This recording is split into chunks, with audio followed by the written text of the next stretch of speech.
আসসালামু আলাইকুম রহমতুল্লাহি ওয়া বারাকাতুহু। হিন্দু ভাই বোনদের প্রতি আদাব, অন্য জাতির প্রতি আন্তরিক ধন্যবাদ। আমি আজকে আপনাদের মাঝে আরেকটা উপদেশ নিয়ে আসছি।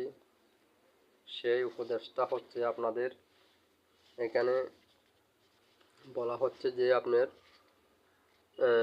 এখানে বলা হচ্ছে কোন দিন সন্তান জন্ম হলে জ্ঞানী ও পরিশ্রমিক এবং ধার্মিক হয়। ঠিক আছে, এখানে লেখা আছে কোন দিন সন্তান জন্ম হলে জ্ঞানী, পরিশ্রমিক এবং ধার্মিক হয়। আমি আবার বলতেছি, কোন দিন সন্তান জন্ম হলে জ্ঞানী, পরিশ্রমিক এবং ধার্মিক হয়। ঠিক আছে, এটা পরিশ্রমিক বলতে উনি সবসময় কি উন্নতি করতে চাবে। ঠিক আছে, সংসারের জন্য উন্নতি করতে চাবে। মা বাবা, ভাই বোন, আত্মীয় স্বজনকে যেন মুখে হাসি ফুটাতে পারবে, সবসময় কাজকর্ম করতে ব্যস্ত থাকবে, পরিশ্রম করবে। ঠিক আছে, ধন অর্থ সম্পদের দিকে সবসময় কি ফলো থাকবে এই সন্তানটা।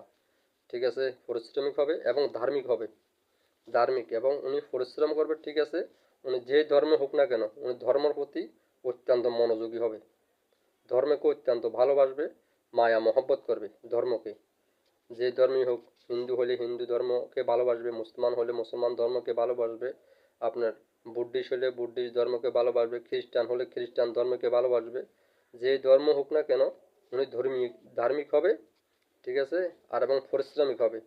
ঠিক আছে, জ্ঞানী হবে, কর্মিক হবে, অত্যন্ত কর্মিক হবে। সেটা হচ্ছে আপনার বৃহস্পতিবার। বৃহস্পতিবার দিন যদি সন্তান জন্ম হয় তাহলে আপনার পরিশ্রমিক হবে, জ্ঞানী হবে, কর্মিক হবে, ধার্মিক হবে। অত্যন্ত ভালো এই দিনটা। তো আমরা বলতেছি যে এই দিনে আমরা সন্তান যদি জন্ম হয়, এই সন্তান তখন অনেক বিপদ আসে সন্তানের। ছোটোকালে মা বাবা এগুলো তো আর সবসময় খেয়াল রাখতে পারে না।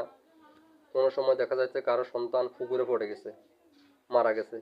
কোনো সময় দেখা যাচ্ছে আপনার গাড়ির তলে পড়ছে, কোনো সময় দেখা যাচ্ছে আছে খালে পড়ছে, কোনো সময় দেখা যাচ্ছে আছে পাহাড়ে পড়ছে, পাহাড় থেকে পড়ে গেছে, কোনো সময় দেখা যাচ্ছে আছে আপনার গাছের থেকে পড়ে গেছে, কোনো সময় দেখা যাচ্ছে যে আগুনে পড়ছে। এরকম দুর্ঘটনা ঘটে।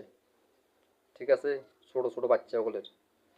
তো ছোট ছোট বাচ্চাগুলোর পিছনে শয়তান থাকে, শয়তানা ধোঁকা দেয়।